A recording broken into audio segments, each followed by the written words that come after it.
Praise the Lord. गए बार हमने वचन सुना था, याद है आपको? सुबह में बता रहा था, विश्वास के साथ कर्म के साथ पहलू। उसमें हमने 3 पहलू देखे थे, जो मरकुस के 10वां अध्याय 46 से हमने 52 वचन तक पढ़ा था। जब यीशु मसीह यरूशलेम तक आ गए तो वहाँ वचन कहता है, तिमाई का पुत्र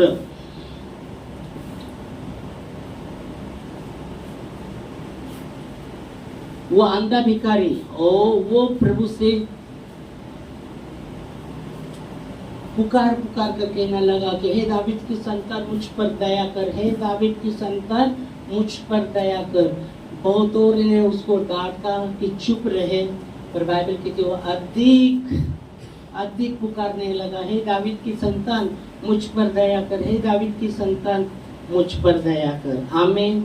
तो मैंने कहा था, अगर विश्वास अपने हमारे मुंह से नहीं होना चाहिए, विश्वास मुंह में नहीं होना चाहिए, हृदय में होना चाहिए। हृदय में अगर आपके विश्वास है तो कोई आप शांत बैठने वाले नहीं, परिस्थिति में भी आप शांत नहीं बैठने वाले, आपको कोई रोक नहीं सकता। और परिस्थिति में भी आप शांत नहीं बैठेंगे, आप प्रार्थना करते रहेंगे, आप निराश नहीं होगे, आप दुखी नहीं होगे, अगर आपके हृदय में विश्वास है तो।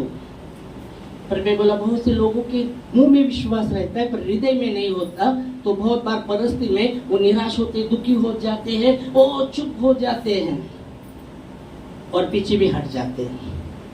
क्योंकि सिर्फ मुंह में विश्वास है पर हृदय में नहीं। अगर हृदय में विश्वास रहेगा तो वो व्यक्ति चुप नहीं रह सकता परिस्थिति में भी।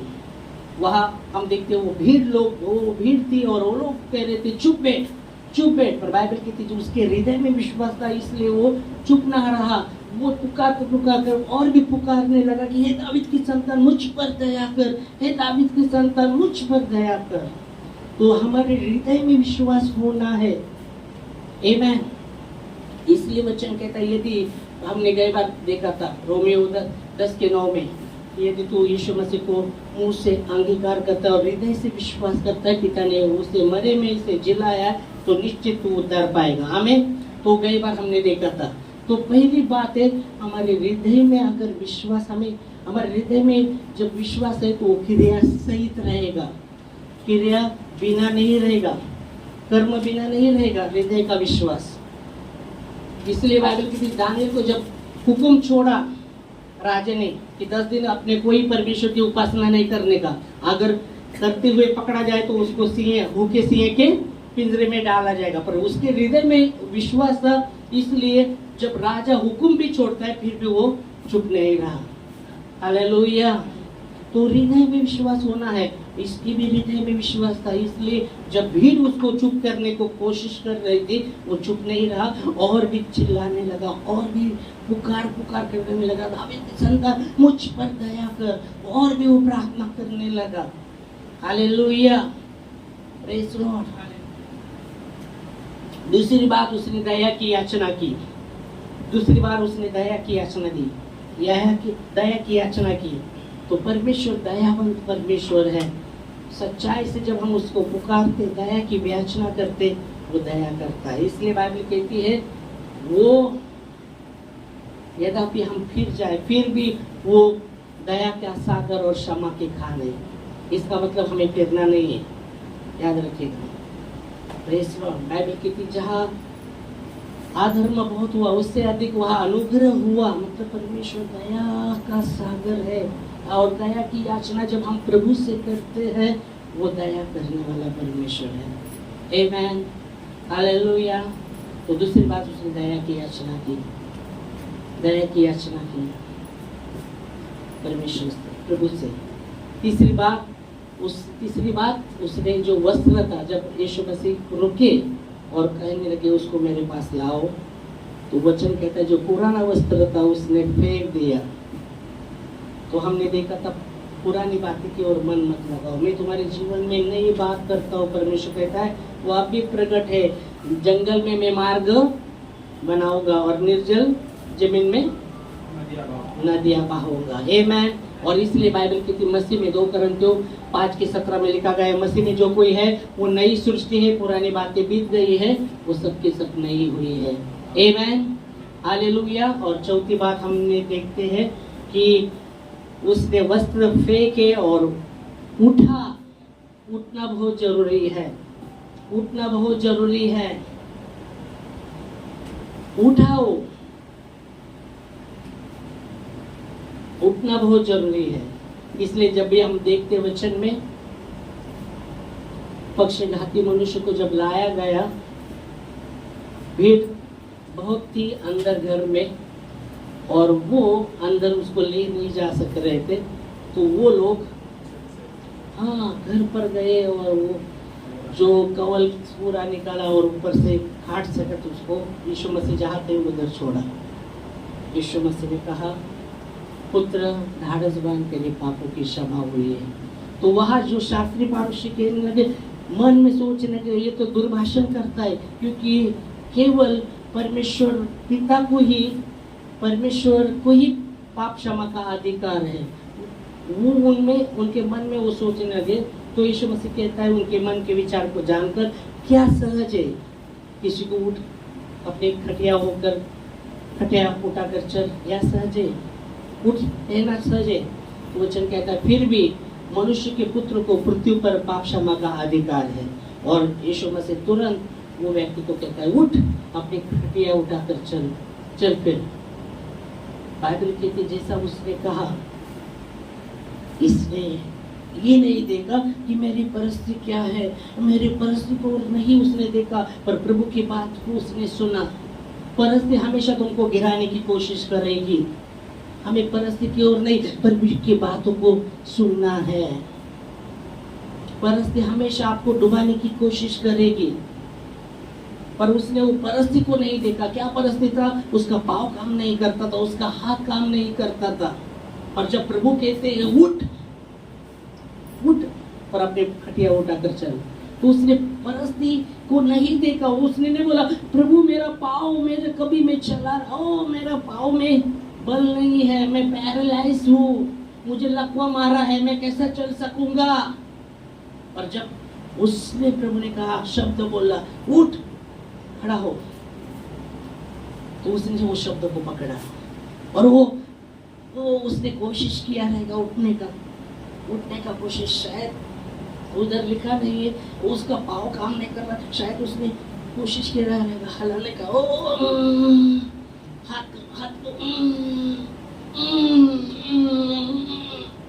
और ऐसा करते करते उसके बाहों में हाथ में बनाया और उठ गया। हालेलुया। अगर वो ऐसा कोशिश ही नहीं करता तो चंगाई नहीं पाता था, चंगाई नहीं पाता था। उठना बहुत जरूरी है। इसलिए बाइबल कहता है धर्मी 7 बार भी गिरे फिर भी उठ खड़ा होगा। आमीन। तो उठना बहुत जरूरी है, उठना बहुत जरूरी। इसलिए बाइबल कहती है यशायाह 60:1 में, उठ प्रकाशमय हो, तेरा प्रकाश तेरे पास आया है, यहोवा का तेज तुझ पर उदय हुआ है। आमीन। उठना बहुत जरूरी है। तो हमने 4 बातें गए बार हमने विश्वास कर्म के 7 पहलू है, उसमें 4 हमने सीखे थे। आज 5वीं बात सीखेंगे। 5वीं बात, जब वो उठा तो प्रभु के करीब गया, यीशु मसीह के पास गया। हालेलुया। 5वीं बात है यीशु मसीह के पास गया। तो प्रभु के पास, उसके पास वो गया, उसके करीब हो गया। आमीन। हालेलुया। तो हमें उसके करीब रहना है, उसके करीब रहना है, उससे दूर नहीं, उसके पास रहना है, उसके पास रहना है। हालेलुया। इसलिए याकूब कहता है, याकूब 4:8 में, प्रभु के पास आओ तो वो तुम्हारे पास आएगा। हे पापियों अपने हाथ शुद्ध करो, हे दो चिते लोगों अपने मन को शुद्ध करो। पढ़ो वचन, हम देखेंगे। इस 5वीं बात हम देख रहे हैं। याकूब 4 अध्याय और 8 वचन। परमेश्वर के निकट आओ, प्रभु की किसकी तरह आओ? निकट, मतलब उसके पास। यहाँ भी वचन कहता है उठकर वो प्रभु के पास गया। यहाँ वचन कहता है, याकूब कहता है कि प्रभु के निकट आओ, प्रभु के पास जाओ, प्रभु के पास जाओ, प्रभु के निकट आओ तो वो अभी तुम्हारे निकट आएगा। Praise God. प्रभु के निकट आओ तो वो तुम्हारे निकट आएगा। आगे, हे पापियों अपने हाथ शुद्ध करो, ओ हे पापियों अपने हाथ शुद्ध करो। और हे दुष्ट लोगों, ओ हे दो चित्ते लोगों, वो दो धारणा वाले लोगों, ये दो मन वाले लोगों, दो मन, दो धारणा के विचार रखने वाले, एक धारणा नहीं, ओ एक धारणा नहीं, कभी ऐसा कभी वैसा, कभी ऐसा कभी वैसा, हे दो चित्ते लोगों, अपने हृदय को पवित्र करो, अपने मन को शुद्ध करो, अपने मन को, अपने हृदय को शुद्ध करो। हालेलुया। तो प्रभु के करीब रहना बहुत ही जरूरी है, उसके पास रहना बहुत ही जरूरी है। हालेलुया। बाइबल कहती है, बहुत बार हमने स्टोरी सुना है, जो स्त्री 12 साल से लहू बहने का तकलीफ था, और बाइबल कहती सब कुछ उसके पास जो भी था पैसा वैसा सब कुछ, वैद्य के पास जाकर सब कुछ उसका चला गया था, पर उसको कुछ फायदा न होते हुए और भी उसका बीमारी बढ़ गया था। समझे? और भी उसका बीमारी बढ़ गया था, उसका सब कुछ चला गया। वो शायद वो सोचते रहे ये वैद्य के पास, ये डॉक्टर के पास चलो, ये डॉक्टर के पास गए रहेंगे, उधर उसने टैबलेट लिया रहेगा, उसने दवाई खाया रहेगा, उससे कुछ फायदा नहीं हुआ रहेगा, फिर बोले रहेंगे और भी एमडी डॉक्टर के पास जाएंगे। अभी ये डॉक्टर हुआ इसलिए बोला अभी एमडी के पास जाएंगे, तो उसके पास भी वो गई रहेगी, वो भी उसने भी उसको जो भी दवाई दिया रहेगा, फिर भी उसका कुछ भी फायदा नहीं हुआ रहेगा। फिर उसने सोचा रहेगा और भी स्पेशलिस्ट डॉक्टर उसके पास जाएंगे, तो उसके भी पास वो गई रहेगी, वहां भी उसने सब कुछ चला गया, उसका सब कुछ जो भी था उसका सब कुछ चला गया, सब पैसा चला गया, पर उसको कुछ भी फायदा न होते हुए उसका रोग बढ़ गया था,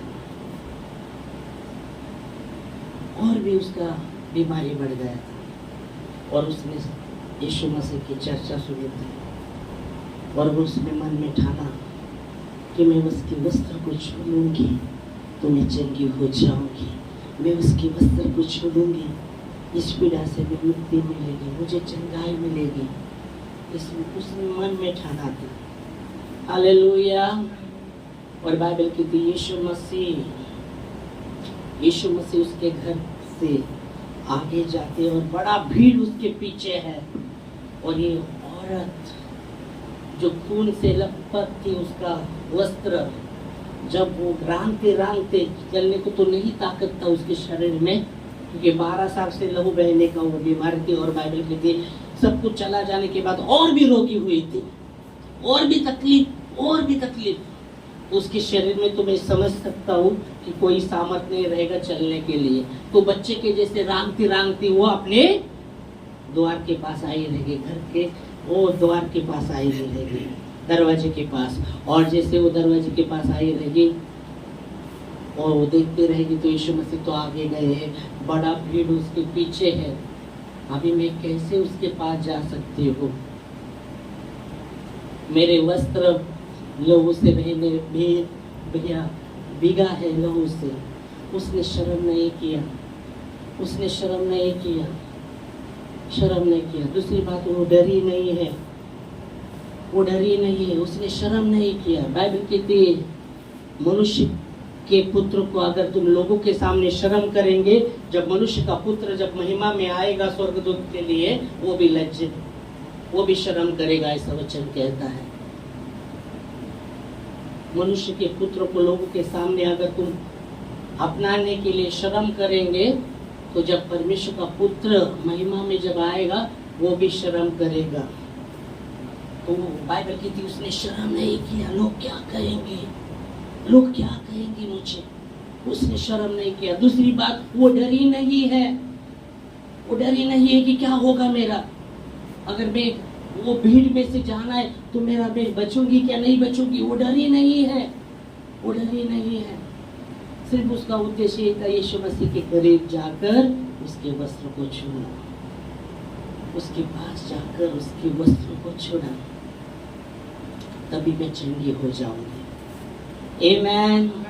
और बाइबल कहती वो रांगते रांगते, वो जब भीड़ में वो गई रहेगी, वचन में लिखा गया नहीं पर हम कल्पना कर सकते हैं, वो हम कल्पना कर सकते हैं, जब वो रांगते रांगते जब भीड़ में वो जैसे जा रहे रहेंगे, उसके हाथों को कितने तो पाँव ने रोंदा रहेगा, उसके पाँव, किसी का पाँव उसके हाथ पर पड़ा रहेगा, किया रहेगा। वो भीड़ में रांगते रांगते रांगते रांगते गए, और जैसा वचन कहता है भीड़ से वो रांगते रांगते जब यीशु मसीह आगे जा रहे थे, उसके करीब जाकर उसके वस्त्र को छुआ। आमेन, हालेलुया। अगर परिस्थिति की ओर देखती थी वो, तो मुझे नहीं लगता वो प्रभु के करीब जा सकती थी। उसका परिस्थिति तो ऐसा हालत था, तो उस हालत में वो प्रभु के करीब नहीं जा सकती थी शायद, अगर वो परिस्थिति को देखती थी। पर उसने मन में ठाना कि मैं प्रभु के वस्त्र को, मैं प्रभु के पास जाऊंगी और उसके वस्त्र को छू लूंगी और मैं इस पीड़ा से मुक्ति पाऊंगी। हालेलुया। तो वचन कहता है प्रभु के करीब करीब रहेंगे। बाइबल कहती है पिता, देखो लोग बहुत से क्या होते हैं, पिता के करीब करीब जब बहुत बात लोग करीब रह के उनको आज्ञा का पालन करना बहुत ही कठिन लगता है, या आधीनता में चलना हो बहुत कठिन लगता है। अरे मैं खुद जो है, मेरा फैसला, मैं जो चाहता हूँ मैं करूँगा, हेलो मैं जैसे मन में आए वैसा चलूंगा, बाबा आजा मजा करो, कुछ दिन बाकी है, मरे तो गए। हेलो, आधीनता में रहना, बहुत से लोगों को पिता के आधीनता में रहना पसंद नहीं होता, मालूम है। इसलिए बाइबल में स्टोरी है उड़ाव पुत्र की, वो पिता के अधीन रहना उसको पसंद नहीं हो रहा था, आधीनता में चलना उसको अच्छा नहीं लग रहा था। वो सोचता था अरे पिता चाहता था कि वो आधीनता में चले, उसके करीब रहे, पर बाइबल कहती है उसको वो अच्छा नहीं लग रहा था, मालूम नहीं क्यों अच्छा नहीं लग रहा था। और फिर वो पिता के पास आता कि मेरा जो भी हिस्सा है मुझे दो, मेरा जो हिस्सा है मुझे दो। पिता के लिए दुखद बात थी, पिता चाहता था कि उसका बेटा उसके करीब रहे, और जब वो बोलता है मेरा हिस्सा मुझे दो, तो पिता उसको हिस्सा देता है, और जो उसका जो संपत्ति का जो हिस्सा उसको देता है। तो बाइबल कहती है उस देश में वो रहा नहीं, पिता के देश में नहीं रहा, वो दूर देश में चला गया, पिता का देश छोड़ के दूर देश में चला गया, और ऐसे दोस्त मिले और कुकर्म में सब कुछ उड़ा दिया, सब कुछ पैसा उड़ा दिया। हालेलुया। कुकर्म में उसने उड़ा दिया। फिर भी बाइबल कहती है और वहां अकाल गिरा। जब अकाल गिरा, उसको कुछ भी कोई भी अकाल गिरा, अभी पैसा नहीं है, जब तक पैसा था दोस्त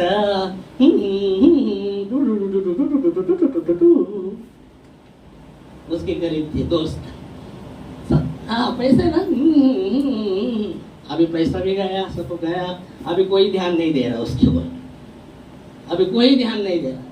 जब तक पैसा था तो साथ में चलो ये करेंगे वो करेंगे, और कुकर्म में सब कुछ पैसा उड़ा दिया, अभी कोई साथ भी नहीं दे रहा उसका। अभी हालत ऐसा हालत हुआ, आसमान से गिरा खजूर में अटका, आसमान से गिरा खजूर में, ना नीचे भी ना आसमान में वो बीच में खजूर में अटका, ऐसा दशा हो गया। और फिर वहां में कोई उसको कुछ नहीं दे रहा था, तो बाइबल कहती है उसको जवाब मिला सुअर चराने का। और बाइबल कहती है वो चाहता था जो सुअर का जो खाना था फलिया, उससे अपना पेट भरे, क्योंकि कोई उसको कुछ भी नहीं देता था, कुछ भी नहीं देता था। और वो चाहता था कि सुअर जो खाते फलिया वो खाकर मैं अपना पेट भरूं। और ये कितना दिन तक वैसा ही वो कर रहा है, वही चाहता था कि सुअर का मैं खाना खाऊं, फलिया खाऊं और पेट भरूं, वो चाहता था। बाइबल कहती है लूका की किताब 15वां अध्याय, अगर आप घर जाकर पढ़ेंगे तो उसमें आपको पता चलता है। 11 वचन से उड़ाओ पुत्र के, ओके घर में पढ़ना, हाँ? आराम से पढ़ना। क्या पास्टर जी बोल रहे थे यही है क्या, वो भी देखना, ओके? नहीं देखा है बरोबर, पर वापस घर पे जाकर पढ़ना, ओके? तो ऐसा वो चाहता था कि वो फलिया खाए और उसको कुछ नहीं देता था। फिर वो जो सुअर का खाना वो भी खाता था। और कितना दिन चल रहा है, होश में ही नहीं है। वो चाहता था ऐसे ही करना, ऐसे खाना। फिर बाइबल कहती है वो अपने आप में आ गया, मतलब होश में आ गया। अरे मैं इधर क्या कर रहा हूँ, मर रहा हूँ। मेरे पिता के घर में कितने तो मजदूर हैं, पेट भर के रोटी खाते हैं। अपने आप में जब आया, होश में आया, तो कहने लगा मेरे पिता के घर में कितने तो मजदूर हैं जो पेट भर के खाना तो खाते हैं। मैं पिता के पास जाऊंगा और कहूंगा स्वर्ग के विरुद्ध और तेरे विरुद्ध मैंने पाप किया है, मैं पुत्र कहने के भी योग्य नहीं। ऐसा उसने मन में ठाना और वो चलने लगा पिता के घर की ओर, चलने लगा। बाइबल कहती है पिता हर दिन उसको देखता था कि मेरा पुत्र वापस कब आएगा, मेरा पुत्र मेरे पास वापस क्यों आएगा। जो रास्ते से गया था उस रास्ते को हर दिन वो देखता था कि आज आ रहा है क्या। बाइबल कहती यीशु मसीह ने पिता का हृदय 2 चैप्टर पर ही बता दिया, 2 अध्याय पर ही पिता का हृदय बताया कि पिता का हृदय कैसा है। एक तो उड़ाव पुत्र और दूसरा है 100 भेड़। किसी के पास 100 भेड़ थी, उसमें से एक खो गई, तो ऐसा कौन चरवा है कि 99 छोड़कर उसको ढूंढने जाएगा। 100 भेड़ है उसके पास और एक खो जाती है, तो ऐसा कौन चरवा है कि 99 को छोड़ के उसको ढूंढने जाएगा। तो ये पिता का हृदय है, ये पिता का हृदय। 99 को पश्चाताप की जरूरत नहीं, पर उस खोई हुई भेड़ को पश्चाताप की जरूरत है, तो पिता उसको ढूंढता है, हालेलुया। यह आप देखेंगे तो ये पुत्र था, पिता उसको मनाने गया नहीं दूर देश में। आज सुनो समझो, पिता गया नहीं उसको मनाने, चल बाबा घर चल बाबा, नहीं। पिता हर दिन राह देख रहा था कब आएगा वो। और बाइबल कहती जब पिता ने देखा, दूर से देखा, तो बाइबल कहती पिता उस पर तरस खाया, पिता ने उस पर तरस उसको आया। जो स्वर्गीय पिता तरसता है, तरस मतलब ममता से उभर गया, ममता, वो तरस खाया। और बाइबल कहती दूर ही था, तो पिता भागकर उसके पास गया। तो पिता भागकर, वो जैसा वो आ रहा है, ये भागकर पिता गया, उसके गले को लगाया और बहुत सा चूमा। वो कहता है पिताजी मैंने तेरे स्वर्ग के विरुद्ध और तेरे विरुद्ध में पाप किया है, मैं पुत्र कहने के भी योग्य नहीं। देखो पाप है ना, अपने आप को अपने नजर में गिराता है, याद रखिएगा। पाप खुद को अपने नजर में गिरा देता है, क्योंकि यह वचन कहता है वो पुत्र था, पर वो क्या कह रहा है कि पिता मैंने स्वर्ग के विरुद्ध और तेरे विरुद्ध में पाप किया है और अभी मैं पुत्र कहने के भी योग्य नहीं रहा। पाप वो व्यक्ति को अपनी नजर में गिराता है। तो यहाँ वचन हम देख सकते हैं। तो पिता कहता है अपने दासों को कि उसका वस्त्र निकाल कर अच्छा वस्त्र पहनाओ और पाला हुआ बछड़ा काटो। पाला हुआ बछड़ा काटो, क्योंकि मेरा बेटा मरा था वो जिंदा हुआ है, खोया था मिला है। Hallelujah, praise God, praise Lord. वो प्रभु के पिता के पास आया और पिता ने उसको मजदूर का दर्जा नहीं दिया, पुत्र का ही दर्जा दिया। हालेलुया, प्रेज गॉड, पुत्र का ही दर्जा दिया। अच्छे वस्त्र पहनाओ उसको। अभी जब वो पिता के पास आया रहेगा तो उसका कितना तो वस्त्र गंदा हुआ रहेगा, क्योंकि बाइबल की उसको कोई कुछ नहीं देता था, फलियां खाता था, कुछ नहीं देता था। कितना दिन तो नहाया नहीं रहेगा उसने, कपड़ा तो कितना गंदा हुआ रहेगा। और पिता ने उसको गले लगाया यार, और बहुत चुमा। ऐसा पिता यार, और उससे हम दूर दूर रहना, उससे दूर दूर रहना। वो चूमता है, वो गले लगाता है। Praise God. और वचन कहता है यहाँ 5वां हम देखते हैं कि पिता के प्रभु के करीब रहे, उसके करीब जाए। प्रभु ने कहा,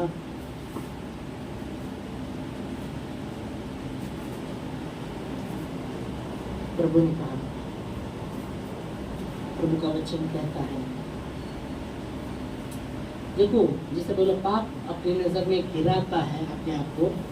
पर बाइबल कहती है जब वो कहने लगा ना, मैं तेरे विरुद्ध में, स्वर्ग के विरुद्ध में, तेरे विरुद्ध में पाप किया है, मैं पुत्र कहने के भी योग्य नहीं। और वो पुत्र था, पर पाप की वजह से अपने आप को, पाप उसको अपनी नजर में उसने गिराया था। पर बाइबल कहती है भजन संहिता 103:10 में, वो हमारे पापों के अनुसार परमेश्वर ने हमसे व्यवहार नहीं किया, ना हमारे पापों के अनुसार हमको बदला दिया है। हमारे पापों के अनुसार हमसे परमेश्वर ने व्यवहार नहीं किया। हम पढ़ेंगे वचन, उसने हमारे पापों के अनुसार हमसे व्यवहार नहीं किया, हमारे पापों के अनुसार उसने हमसे व्यवहार नहीं किया, और न हमारे अधर्मों के कामों के अनुसार, और ना हमारे अधर्मों के कामों के अनुसार हमको बदला दिया। पिता वो दयालु पिता है। वो जब उसको देखता है वो तरस से भर जाता है, तरस से भर जाता है।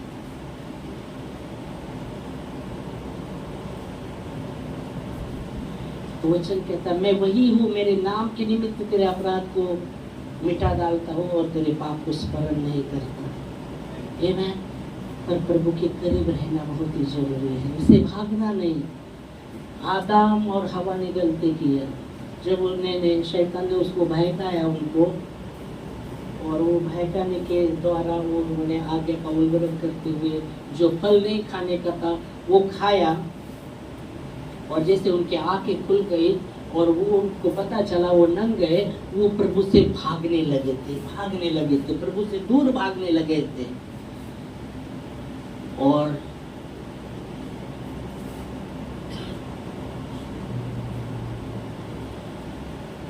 शाम के समय वाटिका में प्रभु आए, आदम आदम तू कहाँ है, आदम आदम तू कहाँ है।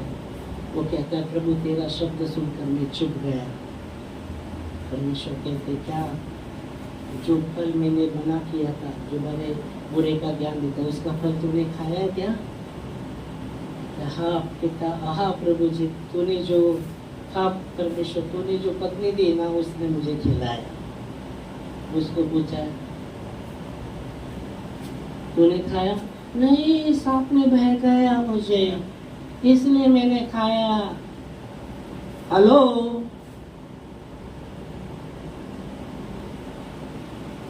पिता ने हमें छोड़ा नहीं। वो कहता है, मैं कभी नहीं छोड़ूंगा, कभी नहीं पकड़ूंगा। पर प्रभु चाहते, पिता चाहते, परमेश्वर चाहते, ऐसा परमेश्वर कहीं नहीं है। वो चाहते कि हम उसके करीब रहे, उसके करीब जाए और भी करीब रहे। आमीन, हालेलुया, प्रेज लॉर्ड। और यहाँ वचन कहता है वो व्यक्ति जो अंधा भिखारी प्रभु के करीब आ गया, वो करीब आ गया। आमीन। और बाइबल कहती है उसको अच्छा वस्त्र पहनाओ, और बाइबल कहती उसके उंगली में अंगूठी डालो। हालेलुया। अच्छे वस्त्र पहनाओ और उसके उंगली में अंगूठी डालो। अंगूठी का अर्थ अधिकार को दर्शाता है, अधिकार को दर्शाता है। पिता का जो है, पिता का जो भी हिरासत है उसके पुत्र को मिलता है, उसके पुत्र को मिलता है। पिता का जो भी हिरासत है उसके पुत्र को मिलता है। और अनाथ के पास कोई हिरासत नहीं रहती, क्योंकि उसको पिता मालूम ही नहीं है। अनाथ के पास कोई हिरासत नहीं रहती, ओके, क्योंकि उसको पता है पिता है, मालूम ही नहीं रहता है, वो अनाथ है। जिसको माता पिता नहीं रहते उसको क्या मालूम है। और जिसके पास पिता है उसका जो हिरासत है उसके पुत्र का है। हालेलुया। तो बाइबल कहती है उसने पिता ने उसको अंगूठी डाला। तो हम देखते अधिकार को दर्शाता है, तो अंगूठी अधिकार को दर्शाता है। दूसरी बात, अंगूठी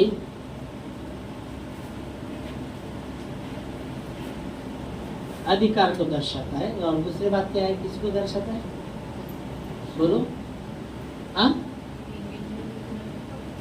हाँ हाँ, तो एंगेजमेंट पहनाते हैं, हो गया। तो क्या किसको दर्शाता है, शादी को दर्शाता है। हाँ, शादी को दर्शाता है ना। वचन कहता है एक दूसरे को जब अंगूठी पहनाते, इसको दर्शाता है कि अरे अभी मैं तुम्हारा हुआ है, मैं तुम्हारा हूं या तुम मेरे हो, इसको दर्शाता है। Hallelujah, praise Lord. तो किसी का होने को दर्शाता है, प्रेज लॉर्ड। तो यह हम देख सकते हैं प्रभु के पिता के करीब रहे, पिता के करीब रहे। बाइबल कहती है, मैं कल एक वचन बता रहा था, मैंने भजन 40:31 से बता रहा था, किसी को वचन बता रहा था, परंतु जो यहोवा की बाट जोतते हैं वो नए बल को प्राप्त करते जाएंगे, उनका किनारे ऊंचाई पर उड़ेंगे, दौड़ेंगे, श्रमित नहीं होंगे, चलेंगे, थकेंगे नहीं। और मैंने उसमें से अर्थ बताया, जब परंतु आया है ना तो ऊपर कुछ लिखा रहेगा, बोला परंतु जब आता है ना उस पर कुछ लिखा रहेगा। मैं बोला 29 पढ़ो।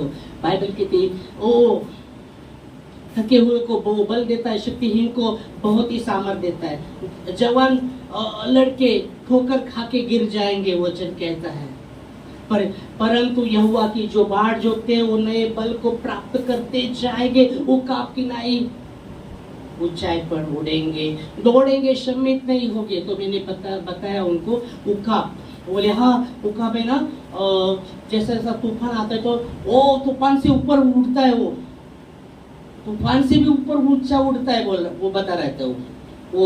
वो लेडी बता, तूफान से भी ऊपर उड़ता है, लेडी बता रही थी। हाँ, पर एक काम है मालूम है कि आपको, एक समय ऐसा आता है कि वो का पंख झड़ने लगता है, उसके नाखून वो सब निकलने लगते, तो उसको बाट जोड़ना पड़ता है। वो परमेश्वर की बाट जोड़ना पड़ता है उसको, जब तक बल नहीं आए, जब तक बल नहीं आए उसको बाट जोड़ना पड़ता है। और जब बाट जोड़ता रहता है वो बल परमेश्वर से प्राप्त करता है और फिर ऊंचाई पर उड़ता है, तूफान से भी ऊपर उड़ता है। आमीन। फिर मैं बोला ओ दौड़ेंगे, श्रमित नहीं होंगे। तो बोला इसका मतलब क्या? तो मैंने बताया दौड़ना किसके लिए? परमेश्वर के वचन के लिए। लोग दौड़ते हैं और किसी बातों के लिए दौड़ते हैं, परमेश्वर के वचन के लिए नहीं, पर दूसरी बातों के लिए दौड़ते हैं। और जो परमेश्वर के वचन के लिए दौड़ता है वो सम्मिलित नहीं होगा। मैंने बोला वो दौड़ना। लोग आज लोग क्यों दौड़ रहे? अपनी जरूरत के लिए दौड़ रहे, इधर भाग रहे, उधर भाग रहे, दौड़ रहे। वो परमेश्वर को छोड़कर दूसरी बातों के लिए दौड़ रहे। मैं बता रहा था उसको रात को, तो नहीं, परमेश्वर के लिए दौड़ना है, परमेश्वर के वचन के लिए। जो परमेश्वर के वचन के लिए दौड़ता है वो सम्मिलित नहीं होगा। सम्मिलित का मतलब क्या? बोले थकेगा नहीं, मतलब थकेगा नहीं, आगे जाके थकेगा नहीं है। इधर क्या बोल रहा है? सम्मिलित नहीं होगा मतलब भागते हुए सब सांस फूलने लगता है, वो नहीं होगा। जो परमेश्वर के लिए वचन के लिए दौड़ते उनका सांस फूलने नहीं लगेगा। फिर बाइबल कहती चलेंगे थकेंगे नहीं। मैं बोला अभी चलेंगे क्या है? बोले बताओ, तुम बताओ पास्टर, तुम बताओ। बोला वचन पर जो चलेगा वो थकेगा नहीं। तो इसका मतलब मैं बोला शारीरिक रीति से वो थकेगा नहीं क्या? मैं बोला शारीरिक रीति से थक सकता है पर आत्मिक रीति से वो थक नहीं सकता। आमीन। शारीरिक रीति से थक रहा है पर आत्मा में तैयार है, वो आत्मा में तैयार है। वो सम्मिलित भी हो रहा है शारीरिक रीति से पर आत्मा में सम्मिलित नहीं होगा। वो तैयार रहेगा हमेशा दौड़ने के लिए। परमेश्वर का वचन परमेश्वर का है, वो दौड़ने के लिए, परमेश्वर के लिए आत्मा में हमेशा तैयार रहेगा। इसलिए यीशु मसीह ने कहा जागरूक रहो, प्रार्थना में रखे हो, क्योंकि शरीर निर्बल है पर आत्मा तैयार है। क्या हम आत्मा की बातों को सुनते हैं या शरीर की बातों में हम चलते हैं? शरीर की बातें ही हम सुनते हैं और उसके अनुसार ही चलते हैं। बाइबल कहती है शरीर के काम प्रकट है, शरीर के काम प्रकट है, क्रोध, ईर्ष्या, वैर भाव, जलन, ये शरीर के काम है। ऐसे ऐसे काम करने वाले स्वर्ग के राज्य में प्रवेश नहीं करेंगे। पर आत्मा का फल प्रेम, आनंद, शांति, भलाई, नम्रता, संयम, इसके विषय में मैंने पहले कहा पौलुस कहता है इसके विषय कोई व्यवस्था नहीं है।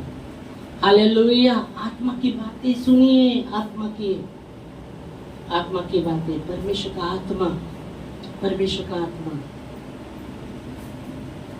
तो प्रभु के करीब रहे, दौड़िए प्रभु के लिए दौड़िए, प्रभु के पास दौड़िए।